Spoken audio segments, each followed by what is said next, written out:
Vemo, kaj pomeni umetno, vemo, kaj pomeni splošno, ampak kaj pomeni inteligenca. Slišim, da naj bi bila umetna inteligenca zdaj na nivoju 150 IQ-ja. Zdaj, tako kot vsako orodje, lahko ga uporabljajo za vredno stvari, lahko ga pa uporabljajo za manj vredno stvari. Vsak lahko z opisom v naravnem jeziku naredi računalniško aplikacijo, recimo za svoj frizerski salon. Stroji so še ekstremno daleč od tega, da bi bili recimo uspešni v naši družbi. Američani vedno zmagajo. Če vzamemo recimo trenutnega ameriškega predsednika, za njega noben ne bi rekel, da je ekstremno inteligenten. V Sloveniji mogoče se ustanovi 10 do 20 startupov na let. Kaj Sloveniji manjka?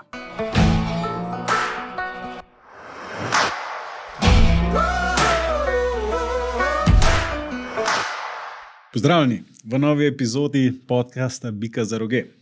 Tokrat odgovarjamo na vprašanje, kakšna bo prihodnost Slovenije z Dušanom Omerčevičem. Dušan, pozdravljen. Pozdravljen. Hvala za povabilo.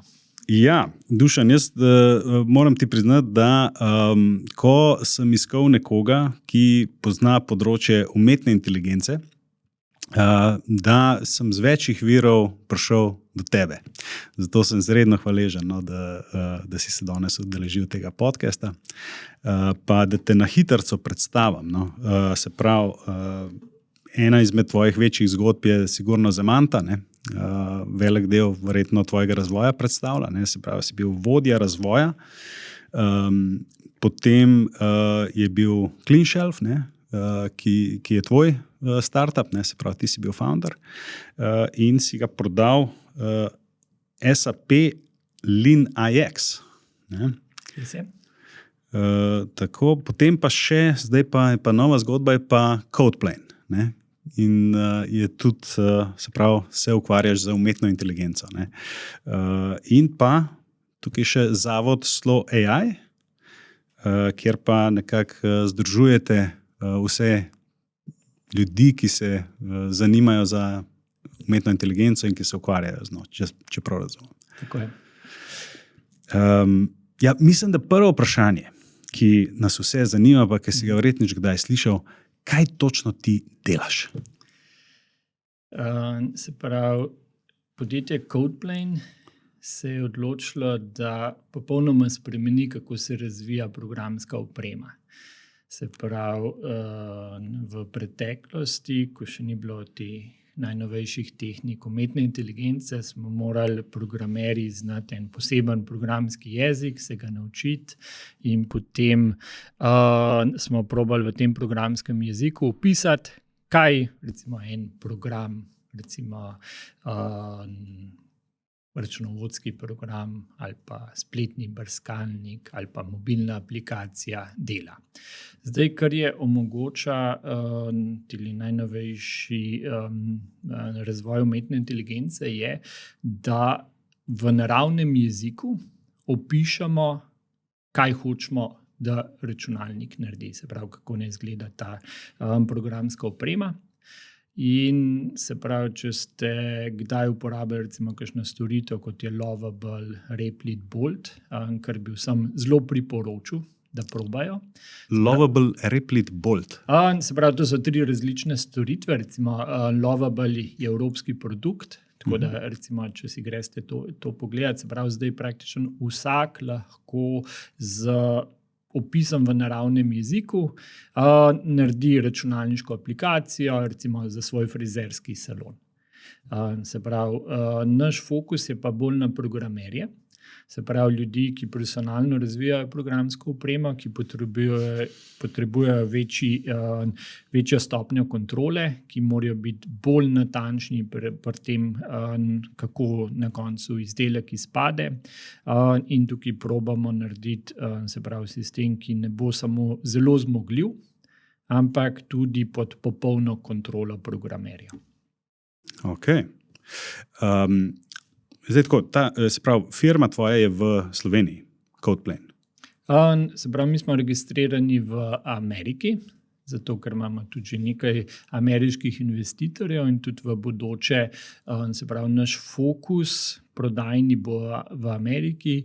Alstom bo tudi verjetno najbolj pomembni vir financiranja. Podobno kot pri Clean Shelfu, pa seveda planiramo imeti inženirski oddelek tukaj v Sloveniji, ker imamo tukaj zelo, zelo dobre inženirje in lahko pač z razvojnim oddelkom tukaj brez problema konkuriramo katerikoli podjetju na svetu. Ok, no to naj pa pripelje zdaj do naslednjega mojega vprašanja. Kaj Sloveniji manjka, da bi ta startup ekosistem, pa recimo to zdaj, kar ti delaš, da bi to zacvetelo? Razvojna kapica. Razvojna kapica. Ali lahko malo več razložiš o tem? Se pravi, delo je v Sloveniji obremenjeno za 66% davkov in prispevkov. In pri tako visoki davčni stopnji se bolj splača jadrati po Jadranu kot trdo delati, ker ti pač država skoraj vse pobere. In se pravi, nekateri smo ekstremno obdavčeni, predvsem za temi prispevki za pokojninsko in zdravstveno zavarovanje, ki so popolnoma neomejeni, čeprav imajo v vseh sosednjih državah to omejeno. Se pravi, v Avstriji mislim, da je na 6.000 evrov, se pravi maksimalen prispevek, ker to niso davki, to je načeloma zavarovanje in ni popolnoma nobene logike, da bi bili ti prispevki neomejeni. In recimo odvetniki, samostojni odvetniki imajo to že omejeno.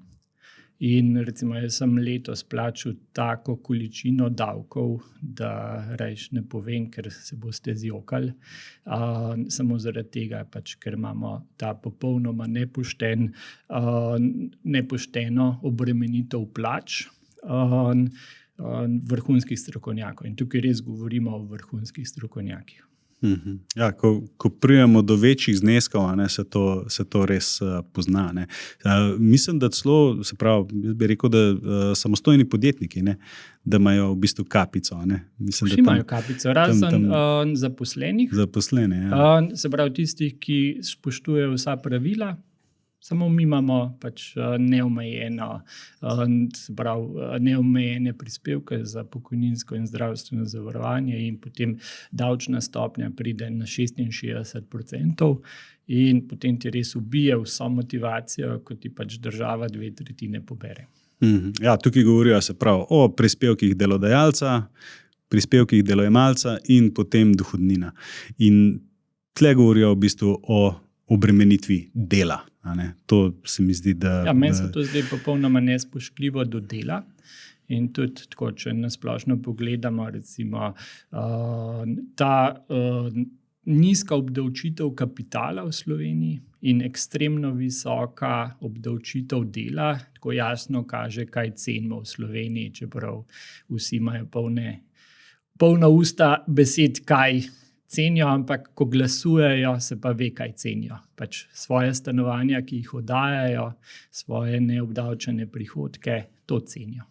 Ok, no recimo, če tle rečeva obremenitev dela, da je en del, a je še kaj drugega, kar bi mogla Slovenija imeti, da bi se to nekako, da bi bil to nek vzgon za startup ekosistem? Zagotovo so še druge zadeve, ampak edina zares pomembna stvar je razvojna kapica. Ok.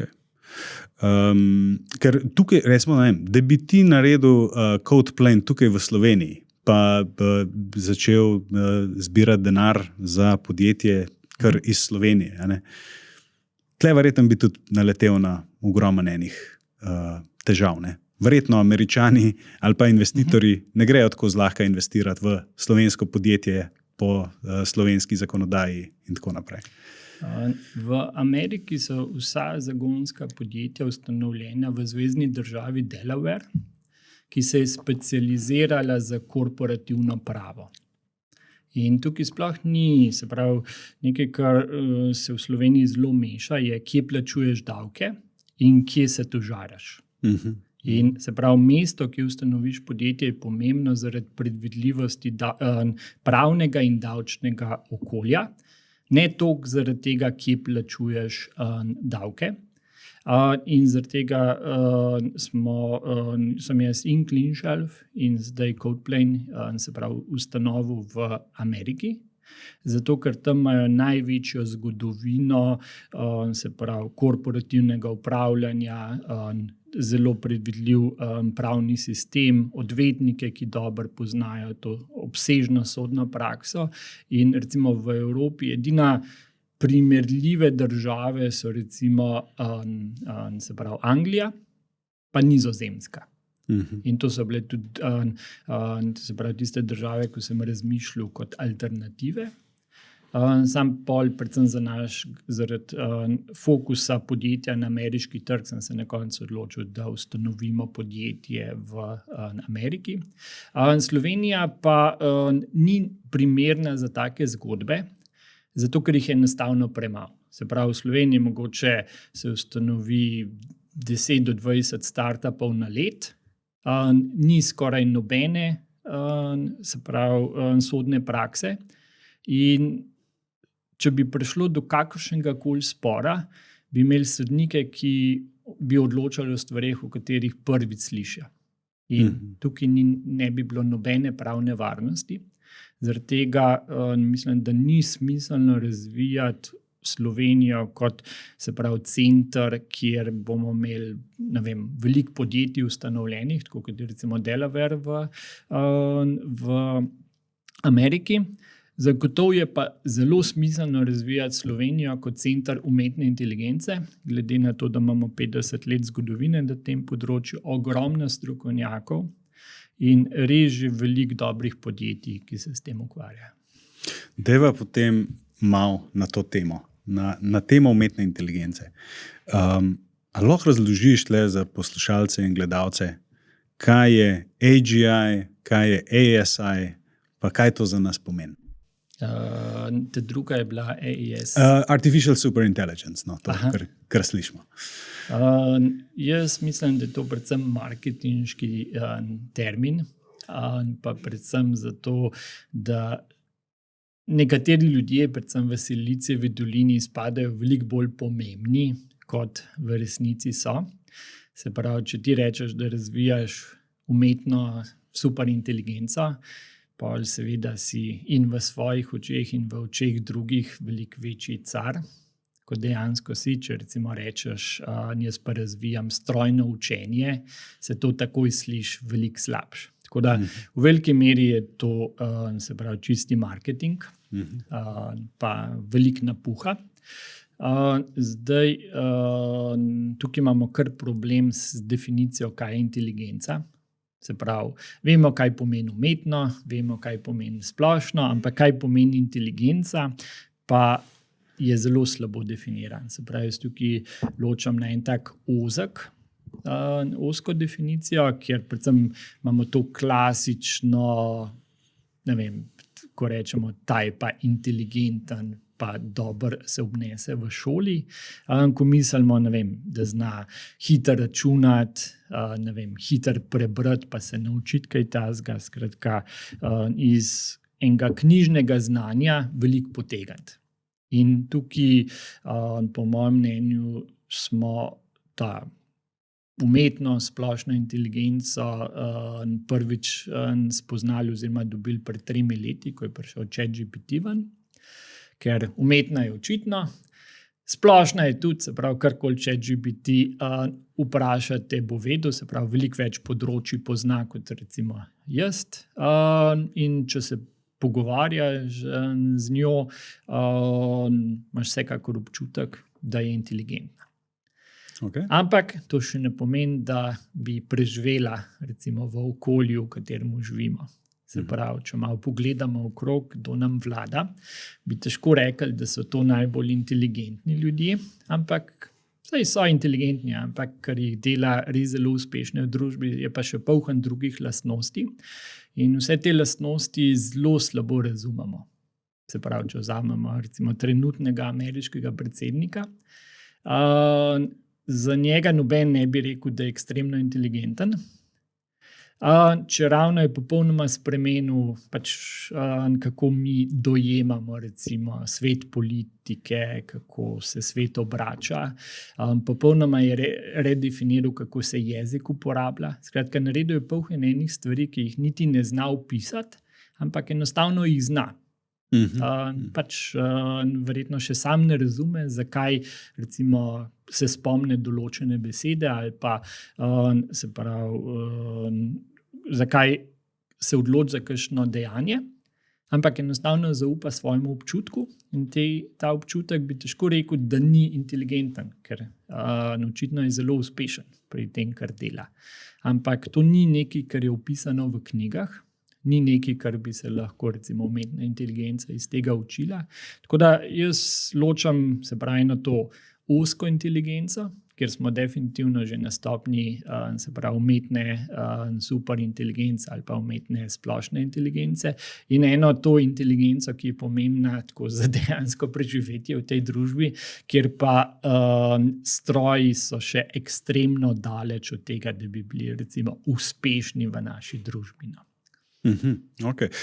Kako bi rekel, da je inteligenca v tem smislu? Kaj je to problem solving, se pravi reševanje problemov, recimo, ali kako bi temu rekel? Sposobnost reševanja problemov. V življenju ni problem solving, oziroma reševanje problemov ni posebej pomembno. Bolj pomembno je izbrati pravi problem.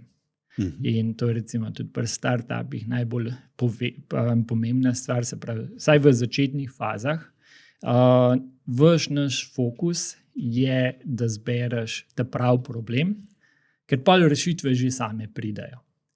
In tudi v življenju, se pravi, če si na pravem mestu v pravem času, večino problemov, ki bo življenje vrgel proti tebi, boš že rešil. Ampak, če si pa na napačnem mestu, ti pa nič ne pomaga vsa tvoja inteligenca, zato ker je ne boš mogel nikakor pokazati. Ja, zdaj tako, recimo iz popularne kulture, slišim, da podcasti in podobno, slišim, da naj bi bila umetna inteligenca zdaj na nivoju 150 IQ-ja, ampak da se povečuje IQ približno z dvakratnikom vsako leto. Se pravi, naslednjo leto, da lahko pričakujemo, da bo to že 300 IQ, potem 600, 1200. Človek se vpraša, kaj to za nas pomeni. Kaj to pomeni za navadnega človeka? Kaj to pomeni na koncu za investitorje? Kam investirati? Kako bo izgledalo naše življenje? Bo to zdaj vse centralizirano na enem podjetju, ki bo upravljalo z vsemi sortami storitev, ki jih bomo mi koristili. Tako, mogoče, če lahko na to temo recimo poveš, kako ti to vidiš? Se pravi, prvič, jaz poznam kar nekaj ljudi, ki so zagotovo z IQ-jem 150 ali celo več, pa so zelo neuspešni v življenju. Tako da inteligenca merjena z IQ-jem nikakor ni zelo korelirana z uspehom v družbi. Naslednja stvar, ko bi omenil, je, da čisto možno, da obstaja zgornja meja te inteligence. Se pravi, zdaj je zelo hitro raslo, ampak v zadnjem letu se je pa ta razvoj umetne inteligence zelo, zelo upočasnil. Se pravi, skoraj ni bilo nobenega opaznega napredka v zadnjem letu pa pol. In obstaja ena precej v redu teorija, ki pravi, da obstaja zgornja meja inteligence, ki jo lahko doseže samo z branjem knjig. Zagotovo umetna inteligenca bo na več področjih inteligentna, ampak na nobenem področju pa se zdi, da ne bo presegla enega malo boljšega strokovnjaka. Tako da oboje malo nakazuje, da je to predvsem orodje, se pravi zelo podoben kot črkovalnik ali urejevalnik besedil, zagotovo bolj zmogljiv, ampak v vsakem primeru samo orodje, ki ima omejeno aplikacijo in katerega glavna vloga je, da bo določene ljudi naredila še bolj uspešne, kot so. In tukaj so in vse priložnosti, in vsi izzivi. Se pravi, umetna inteligenca v rokah ljudi, to je tista stvar, ki res je zanimiva in iz katerega vidika bi se morali, po mojem, pogovarjati o umetni inteligenci. Drugače pa to sam tehnologija, neki računanje, neki matematike, nič zelo posebnega. Se pravi, ti ne vidiš neke, bom rekel, nevarnosti, da se to razvije v nekaj, kar bo potencialno ogrožalo naše življenje, recimo?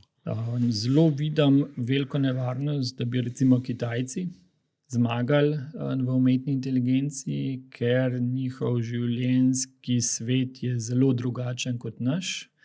In če dobijo to moč, ki jo ponujajo orodja umetne inteligence, in mi temu ne sledimo, to me zelo skrbi.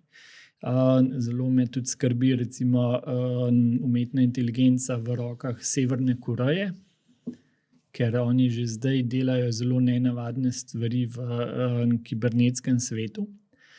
Zagotovo me skrbi, se pravi, umetna inteligenca v rokah ljudi, ki imajo slabe namene. Ker to je ekstremno močno orodje. Zdaj, tako kot vsako orodje, lahko ga uporabijo za v redu stvari, lahko ga pa uporabijo za manj v redu stvari. Okay, dajva se malo tega dotakniti, Kitajske. Recimo, trenutno je to zgleda tekma med Ameriko in Kitajsko. Kdo bo? Ni to žalostno, ki pa je Evropa tukaj. Ja, se bi rad videl, da se vrneva na to, ampak to me je bolj zanimalo, ker si omenil, da te skrbi, da bi to bilo v rokah Kitajcev. V čem te to bolj skrbi kot pa Američani, naprimer, da bi Američani dobili to tekmo? Bil sem in na Kitajskem in v Ameriki. Amerika ima svoje probleme, ampak v osnovi je zelo taka družba, ki mi je blizu in kjer se čisto v redu počutim. Bolj se počutim v Evropi, ampak z Ameriko delimo velik del našega vrednostnega sistema. S Kitajci imamo ekstremno malo skupnega. Njihov pogled je popolnoma drugačen, njihove vrednote so popolnoma drugačne, njihova družbena organizacija je popolnoma drugačna in popolnoma nekompatibilna z našim. Pa tukaj govoriš o tem političnem sistemu, recimo?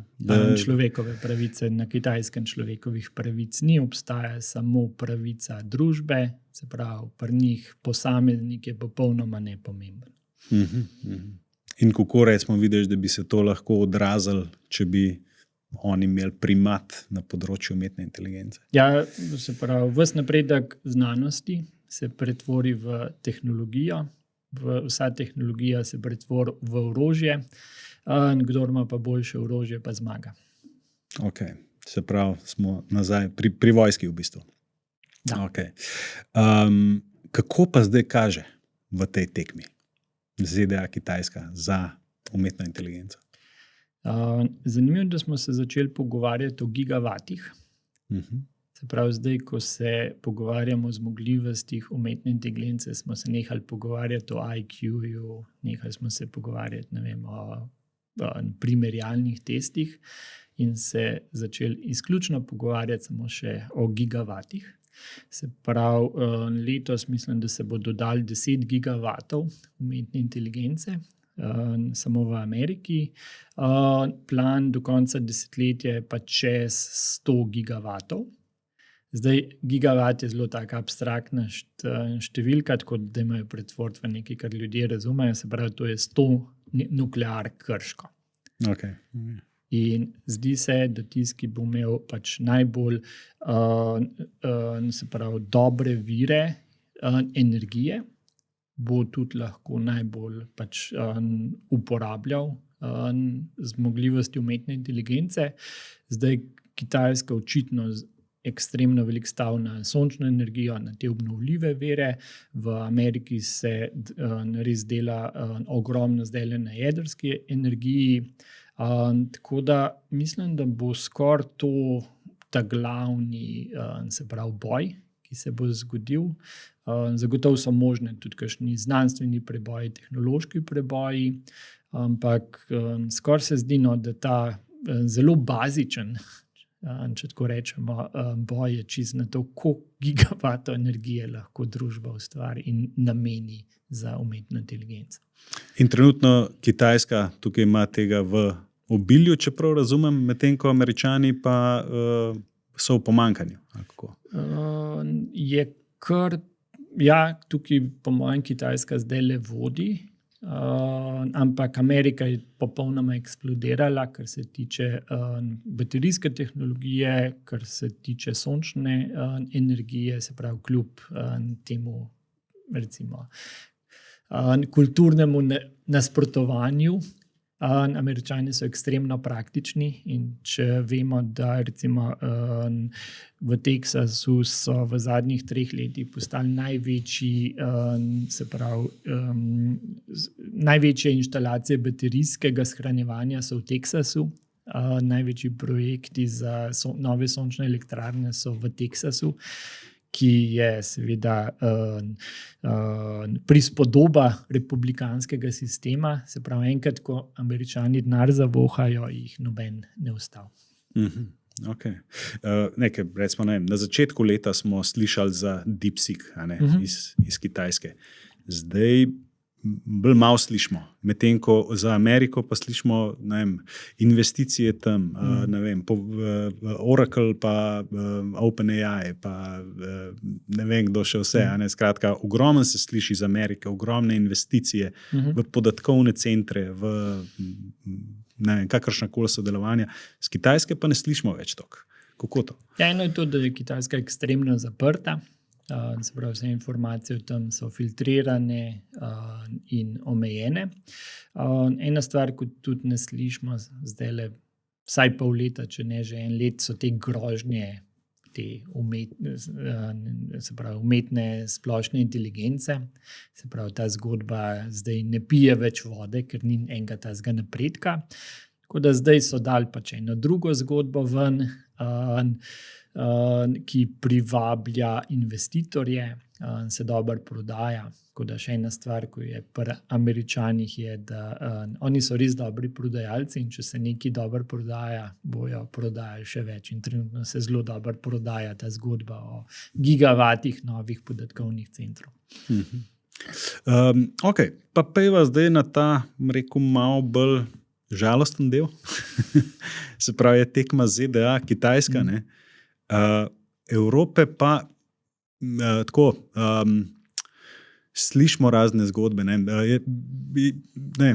je Francija, da je nekak center AI v Evropi, take stvari, ampak sem pa naprimer prvič slišal za ta Lovable ali kako že. Lovable.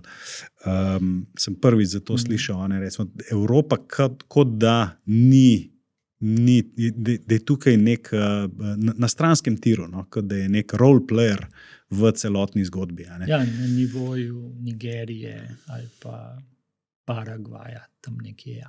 Tle nekje je cela Evropa. Ali kako? Mislim, Francija, recimo, da je zelo uspel zgraditi zelo močen ekosistem. Pa tukaj je par razlogov, ampak recimo Nemčija je pa absolutna katastrofa. To je pa res na nivoju Paragvaja, kar se tiče umetne inteligence.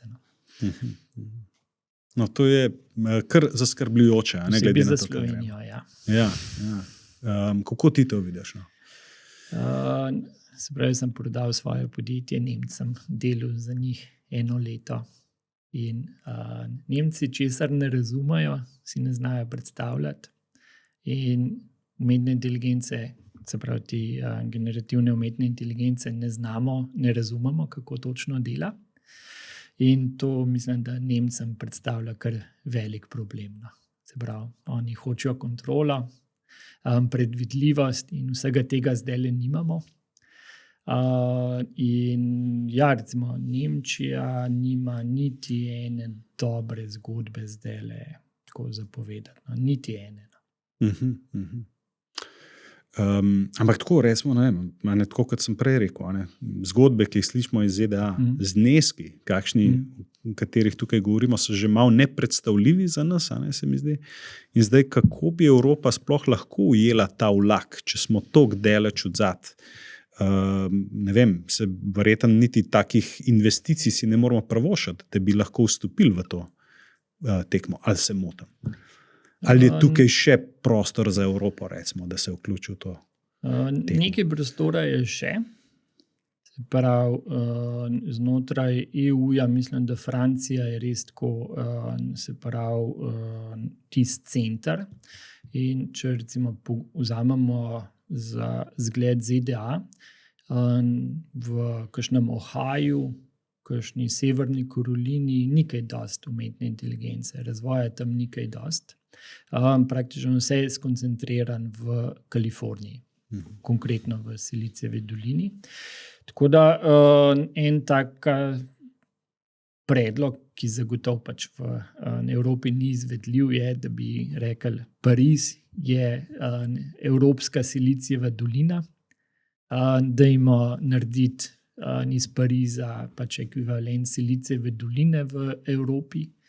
To bi bila zagotovo ena taka možnost, ki pa seveda v evropski realnosti mislim, da ni izvedljiva, da bi bilo recimo ena taka politična volja, da se to naredi. Se pa čisto na nivoju podjetništva kaže, zato ker pač kapital privablja kapital. In ta res uspešna francoska podjetja na področju umetne inteligence privabljajo ne samo najboljše ljudi, tudi zelo veliko kapitala in so na določenih področjih vodilna. Zagotovo pa praktično edin resen, ne bom rekel resen, ampak vsaj približno, da imajo sedež za mizo, ko se tole razvija. Tako da razen Pariza, v Evropi je zelo malo. Še Velika Britanija, ko je imela kar veliko dobrih stvari, recimo še par let nazaj, je zdaj prodala praktično vse, recimo DeepMind so Google prodali za relativno majhen denar in nimajo nič več tazga, da bi rekel, to pa bo definirali prihodnost. Tukaj tudi vidim en zaskrbljujoč trend, če pogledamo na primer Francijo. Ima ta politični kaos ta trenutek, imajo visok primanjkljaj, zaradi tega imajo ta politični kaos, in se govori o tem, da bojo povišali davke za najbogatejše. In kaj se zgodi? Taki ljudje se začnejo odseljevati. Da pa Amerika... Sem dodal, da Amerika ima tudi politični kaos, pa ima tudi zelo visok primanjkljaj, višjega od Francije. Tako da vprašanje, če je to glavni,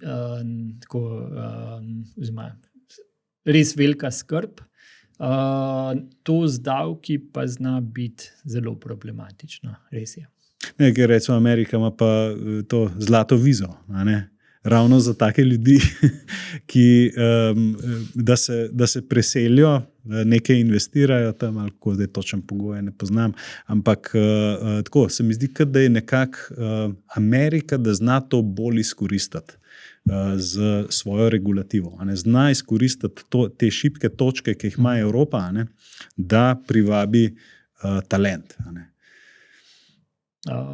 Se pravi, Amerika ima zagotovo ogromno enih prednosti, kar se privabljanja talentov, se pravi, tam so res vse možnosti odprte. Se pa zdaj orang poznano ta, se pravi, sovraštvo do tujcev.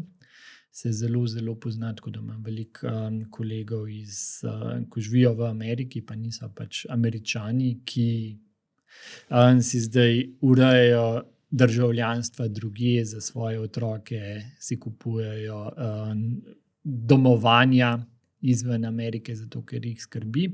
In to bi bila lahko krasna priložnost za Evropo, da veliko tega izjemnega kadra, ki se ne počuti več dobrodošel v Ameriki, dobimo v Evropo. Ampak seveda so tudi v Evropi veliki problemi na istem področju. Ja, tle je en tak, se mi zdi, zanimiv trend. Evropa, recimo zahodni del Evrope, nekako stagnira, oziroma ima razne te politični kaos, težave z migracijami in podobne stvari. Medtem ko vzhodni del Evrope pa nekako prosperira. In imajo tudi manj. Slovenije. Ja, bi rekel, da Slovenija, da je nekje, recimo, da je centralna Evropa. No. Okay. Ampak vzhodna Evropa, recimo, pa prosperira, ima nudi manj socialne varnosti, pa mogoče tudi malo bolj ostro nastopa v teh migracijskih problemih. A ti vidiš kakšno povezavo tukaj, recimo? Je par držav, ki so res naredili preboj, ena izmed teh je Poljska. Mislim, da mogli vsi Slovenci malo se z vlakom voziti po Poljski, pa malo videti pač stopnjo gospodarskega napredka na Poljskem. Sem bil lani, ja. Zato, ker drugače je težko razumeti, koliko smo nazadovali v Sloveniji. Se pravi, v Sloveniji imamo vseeno en tak občutek, da še zmeraj dobro živimo. Se mi zdi, da saj večina ima en tak občutek, ampak relativno smo pa toliko nazadovali, da je neverjetno. Se pravi, Čehi so nas krepko prehiteli, Slovaki so na istem nivoju kot mi, Hrvatje nam dihajo za ovratnik, Poljaki bojo kot raketa planali mimo nas v naslednjih 5 letih, ker imajo, zgleda so res naredili nekaj, kar jim dela, kar se gospodarsko tiče. In pač prišel bo en trenutek, ko bo Slovenija zadela zid, in takrat bo boleče. No. Ok, dajva takole pogledati. Problem je obdavčitev dela. Da. Aj še kaj drugega, ki Slovenijo lahko spravi na ta prave tirnice, recimo. Da bomo konkurenčni kot države, ki si zdaj omenil. Mislim, obdavčitev dela odslikava vrednote v družbi. In kot je en tak lažen občutek v Sloveniji, da cenimo delo, ga ne. V Sloveniji se ceni jadranje na Jadranu, to je najvišja vrednota.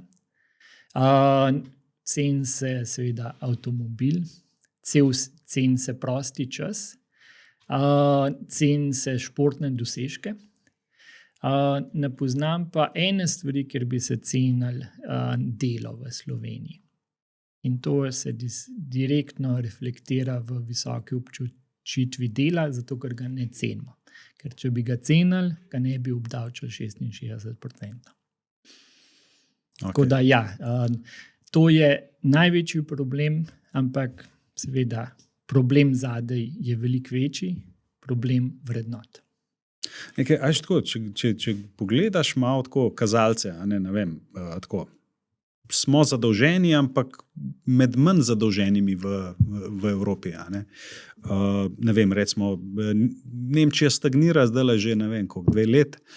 Mi vsem z enimi 2% na let rastemo. Tako nekako, ne vem, najnižja brezposelnost v zgodovini, ali kako, ne vem, 3% ali nekaj takega. To so res močne številke, ampak je pa res, da nas prehitevajo, vzhodnjaki. In res je tudi, da oni nudijo manj socialne varnosti. A je to pol tukaj ključ, da moramo se malo socialni varnosti odpovedati, naprimer? Jaz ne bi rekel, da je to nujno stvar.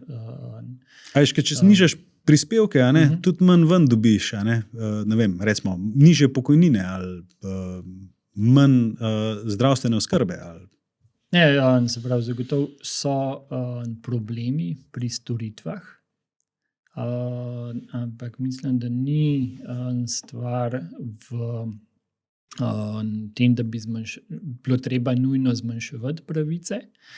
Zagotovo bi pa recimo lahko bolj spoštovali delo zdravnikov.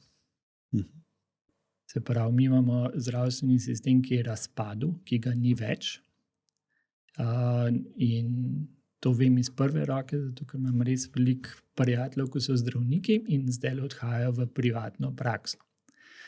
In namesto, To zaradi te nove zakonodaje. Točno zaradi te nove zakonodaje. Imam enake izkušnje. Ja, in se pravi, to so ljudje, ki bi radi delali, pa jim ne pustimo. Tako da spet se vračam na to, kaj so vrednote v Sloveniji. Delo v Sloveniji ni vrednota. Ok, zdaj se pravi, obdavčitev, treba nekaj tukaj narediti. Treba je narediti nekaj na vrednotah in potem bo tudi obdavčitev poštena in razumna. Ja, zdaj tako, vrednote spreminjati je verjetno dolgotrajen proces. Verjetno to ne bomo čez noč naredili. Kako bi se ti recimo tega lotil? Res dobro vprašanje. Z veseljem bi se lotil, ampak razen da sem zgled, nimam kakšne pametne ideje. Ja, recimo ena taka zanimiva stvar mi je bila, ko sem tudi v tvoji kolumni bral, v Financah, je nagrajevanje z delniškimi opcijami. V Sloveniji to tako urejen, tako rigorozno, da, kakor jaz vem, se to skoraj da ne počne v bistvu. Ravno zaradi tega, ker je toliko neracionalna obdavčitev, ker si obdavčen v bistvu na nekaj, kar še ni ustvarilo denarnega toka. Tako, če povzamem celotno rešitev. Ti si zdaj že kar nekaj držav videl. Ampak kdo to bolj slabše urejen kot Slovenija, na primer? Slabše je težko, boljš ima recimo Hrvaška. Zdaj, to je ena taka zelo specifična stvar za zagonska podjetja. In tukaj problem je, da mi nimamo, se pravi, zagonska skupnost v Sloveniji, enega sogovornika na ravni države, ki bi razumel, kako izgleda naš svet. In enostavno razlagamo, ampak nimamo nobenega na drugi strani, da bi to razumel, zakaj je to pomembno. Je pa to ena ekstremno specialna stvar, primerna samo za zagonska podjetja, ki jo je težko razložiti širši javnosti.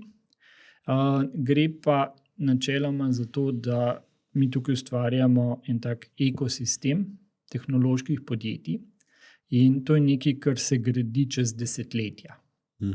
In 2/3 novih tehnoloških podjetij ustvarjajo ljudje, ki so bili sami v tehnološkem podjetju. In sem tukaj tak zelo dober primer. Se pravi, jaz, če ne bi v Zemanti delal 6 let kot vodja razvoja, bi zelo težko naredil svoje zagonsko podjetje. In zdaj upam, da pač ljudje, ki so pri Cleanshelfu, se pravi pri mojem zagonskem podjetju, delali, da bojo oni nadaljevali to zgodbo in sami ustanovili naprej zagonska podjetja. Zdaj, kar pa tukaj zelo pomaga, je pa, da imaš vsaj ti zagonski kapital, vsaj ti začetni kapital. Pravi, recimo, nekaj 100,000 evrov. Zato, da lahko kakšno leto ali 2 razvijaš kakšno novo idejo, zato, da pokažeš dovolj enih rezultatov, da dobiš financiranje strani recimo tveganega kapitala. In se pravi, ko obdavčimo recimo opcije 66%, kar je pač stanje v naši državi, ubijamo zagonski ekosistem. Namesto, da bi ga spodbujali, ga ubijamo. In pač ljudje sami vidijo, pač ta je dobil, $500,000. Recimo, ko se je Outfit 7 prodal, je kar nekaj ljudi zaslužili, tako po nekaj 100,000 evrov. In ljudje si predstavljajo, ok, kupil si avto, kupil si je to, skratka, sam luksus, zdaj mogo obdavčati, ampak nekateri ljudje so pa tudi naredili kakšno zanimivo stvar. Recimo Bird Buddy izhaja direkt iz Outfit 7. In se pravi, če hočete, da imamo v Sloveniji zdrav ekosistem visokotehnoloških podjetij, potem nam morate omogočiti obdavčitev opcij, ki je specifična, ki je posebna in ki nam omogoča, da večino tega kapitala ohranimo v zagonskem ekosistemu. In obdavčite nas čez 10 ali pa 20 let, ko bo iz tega zraslo eno ogromno podjetje, se pravi vodilno podjetje, vsaj v Evropi, če ne na trgu, takrat bo pravi čas za obdavčitev, ne pa vzeti ljudem, se pravi takrat, ko pač dobijo en tak zagonski kapital, zato da kakšno dobro idejo sami lahko realizirajo. Pa tako recimo iz tvojih izkušenj, pa ne vem, ljudi iz ekosistema, ali zaradi teh primanjkljajev v Sloveniji, a se zaradi tega selijo v tujino, naprimer? Imamo zaradi tega brain drain na področju startupov? Ja, imamo zdaj že nekaj primerov, ko se selijo na Hrvaško, zato ker pač so del zelo uspešnih tujih podjetij.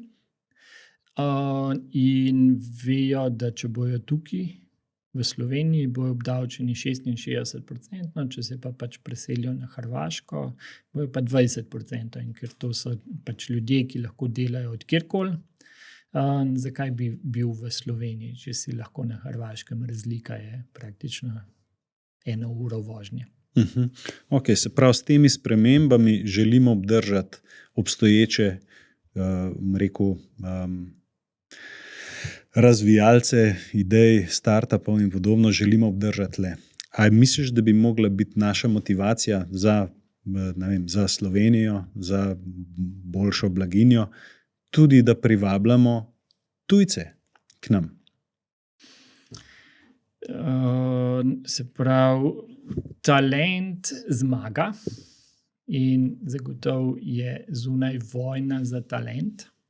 In ja, če dobimo res vrhunske ljudi, bomo imeli vsi zelo veliko tega. Pa bom jaz zdaj dal čisto tak primer, ki je neposredno se me dotika. Se pravi, situacija v Srbiji zdaj je absolutno katastrofalna. Se pravi, mladi ljudje ne vidijo prihodnosti in množično bežijo ven iz Srbije. Se pravi, zdaj sem slišal od kolega, ko je profesor na elektrofaksu, da je letos, se pravi, recimo elektrotehniška fakulteta polna Srbov, ki so se pravi, priselili v Slovenijo, in to so zelo sposobni ljudje. Meni pa konkretno je to ekstremno prav prišlo zdaj na Codeplanu, ker moj CTO je iz Srbije. Preselil se je pred 3 leti, zato ker ne vidi prihodnosti za svoje otroke v Srbiji. In pač jaz sem na ta način dobil res vrhunskega strokovnjaka, ki ga drugače ne bi. Tako da, ja, tukaj je ogromna priložnost za Evropo, za Slovenijo. Seveda je pa treba nasloviti tudi skrbi širše družbe, kako to narediti, da pač je sprejemljivo za večino, ali vsaj za velik del družbe. Tako da, ja, ogromna priložnost in za Slovenijo in za Evropo. Ok. Deva potem preideti na to osrednje vprašanje najnega podcasta. Glede na trenutno stanje, kakšna je prihodnost Slovenije? Prihodnost Slovenije je, tako, bom to zelo eksplicitno rekel, zato da bomo lahko nekoč poslušali in videli, kako se bojo napovedi uresničile. Mislim, da prihodnost Slovenije je še 5 let zelo dobra. Potem pa znamo s polno brzino v zid prileteti in nas čaka tako ena huda tranzicija, ker bo treba v temeljih spremeniti nekako družbeno pogodbo. In se pravi, zakaj gre Sloveniji tako dobro? Zato, ker pač smo znotraj ene relativno uspešne Evropske unije in predvsem zato, ker toliko stvari prodamo v Nemčijo. In če Nemčija ne samo neha rast, ampak začne padati, kar se zelo zna zgoditi, potem bomo imeli v Sloveniji res velike probleme. In lahko smo 100%, da kakšen Novartis ne bo najprej odpuščal v Baslu, ampak bo najprej odpuščal tukaj v Mengšu. BSH ali pa kakšni drugi teli nemške firme, ki imajo tukaj podružnice, bojo najprej odpuščale v Sloveniji.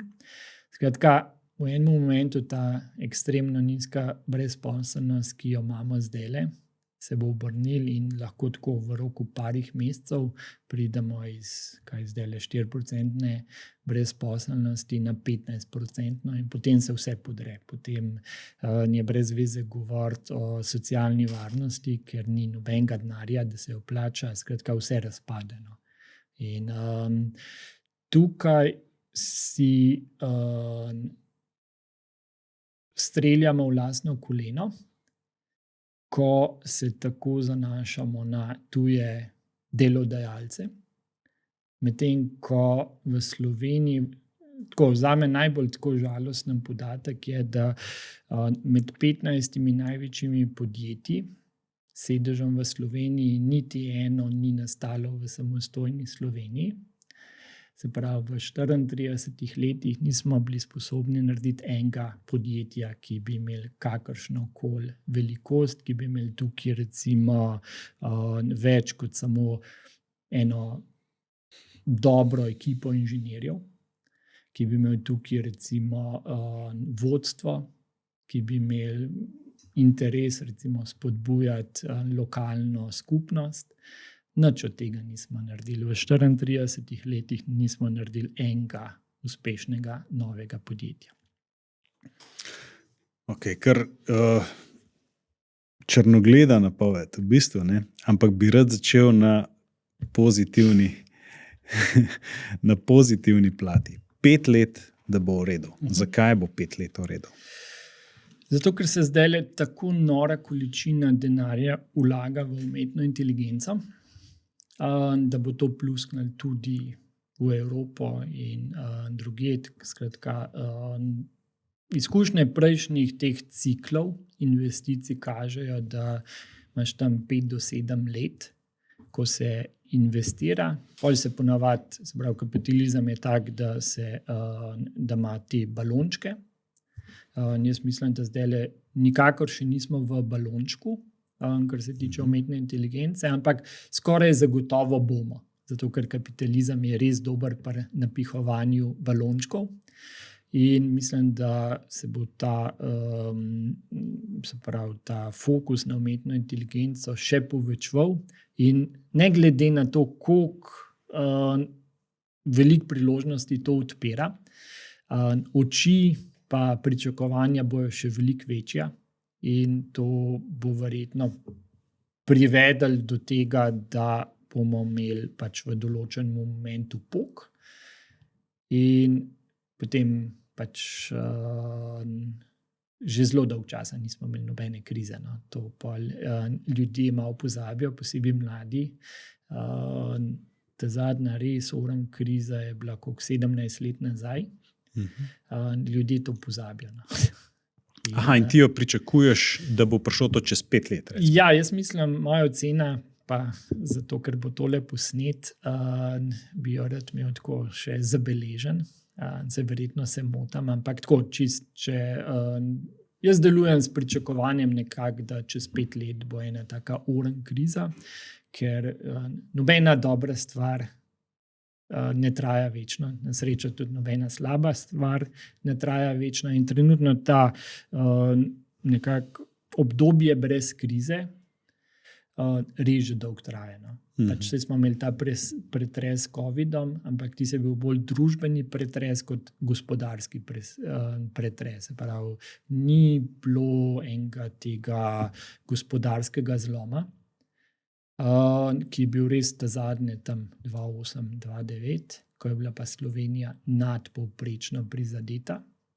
In mislim, da v naslednji krizi bo Slovenija ena glavnih žrtev, zato ker smo popolnoma nepripravljeni na to, kar prihaja.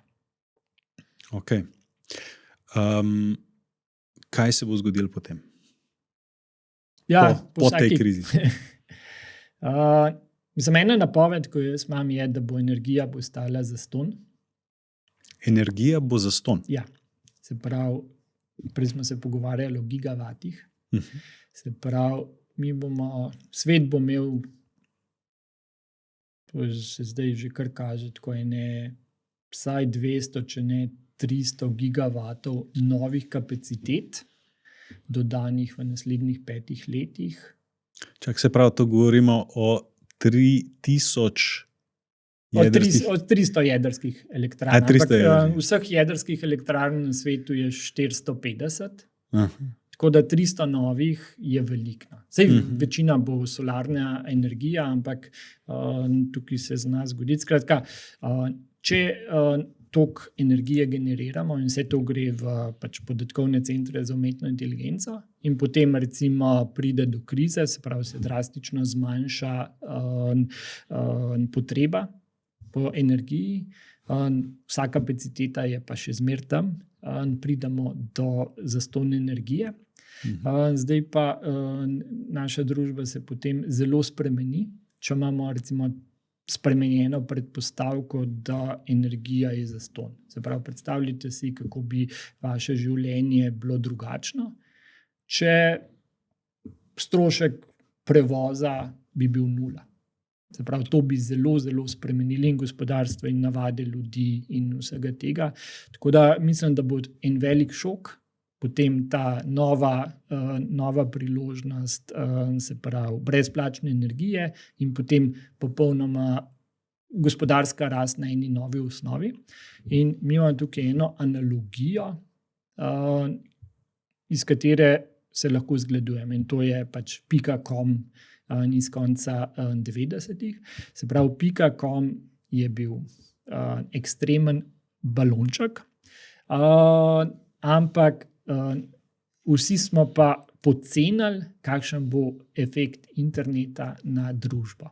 Se pravi, res je 99% podjetij propadalo, ogromno enega kapitala je šlo v 0, ampak tisti 1% podjetij, ki so pa uspela, pa zdaj praktično vladajo temu svetu in se pravi, vložek v tista podjetja je 10-kratno povrnil vsaj vložek v, se pravi, vsa podjetja. In še ena stvar se je zgodila, ves tisti vložek je omogočil širokopasovna omrežja, skratka, zastonj internet. In se pravi, moja napoved je, tako kot je .com prinesel zastonj internet, bo se pravi, tale trenutni razvoj umetne inteligence prinesel zastonj energijo čez tam 5 do 7 let. Wow. In mi bomo tisti, ki se na to ne bomo znali prilagoditi, ali kako vidiš potem ta, rekel, pesimističen del od 5 let naprej? Ne, mislim, da Slovenci smo čist enako prilagodljivi kot drugi narodi. Sam kriza bo pri nas večja. Se pravi, manj bomo imeli blažilcev, višjo bomo imeli brezposelnost, veliko več bolečine bo kot pri kakšnih drugih narodih, ko imajo mogoče kakšno multinacionalko, ko imajo več dobrih podjetij, kjer je recimo ljudi težje odpustiti, zato ker ne sedijo na drugi strani Atlantika in so samo številke v preglednici. Se pravi, te zadeve so zaskrbljujoče, no? Da tukaj nimamo nič tazga, kar bi imeli res dom tukaj. No? Kako se lahko pripravimo na to? Dušan? Razvojna kapica. Okay, evo, začela sva z razvojno kapico in še zaključujejo z razvojno kapico. Mava še segment hitrih vprašanj, no? Ki so malo bolj take trivialne narave. Pa me zanima, kakšna bo stopnja brezposelnosti v Sloveniji leta 2030? 4 do 5%, ampak vprašaj me za leto 2032. 15 do 20%. Okay. Kar zaskrbljujoče. Kdo bo zmagovalec tekme za AI? Pa recva podjetja. Zagotovo OpenAI, zagotovo Anthropic, se pravi Google, Facebook, Nvidia, se pravi praktično vsa ta podjetja, ki so že zdaj ekstremno visoko vrednotena, bojo zmagali, zato ker pri tej količini denarja denar dela zmagovalce. Tesla? Tesla je zelo nenavadno podjetje, ki je v celoti odvisno od enega posameznika in se pravi, lahko bo ekstremno uspešna, lahko se pa pač Elonu Musku karkoli zgodi in potem se vse sesuje. Tako da tam je toliko odvisno od enega človeka, da pač je nemogoče povedati. Pač. Ja, toliko. Okay. Zdaj tvoja napoved, kar se tiče ZDA in Kitajske, kdo bo na koncu šel kot zmagovalec? Američani vedno zmagajo. Okay. Ali lahko Sloveniji omejitve, s katerimi se soočamo, govorim bolj o naravnih omejitvah, majhnost in podobno, a nam lahko to kakorkoli koristi? Vsekakor mi bi morali se pravi te omejitve vzeti kot prednost in na njih graditi. Še zadnje vprašanje, Dušan. Če bi danes začel znova, kaj bi naredil drugače? Šel bi namesto na maturo bi šel na en koncert leta 1994. Dober zaključek. Evo, končamo z koncertom. Dušan, jaz bi se ti rad zahvalil za tvoj obisk. Najlepša hvala za super pogovor. Se veselim poslušati. Ja, hvala, Dušan. Poslušalci in gledalci, se vidimo naslednji par.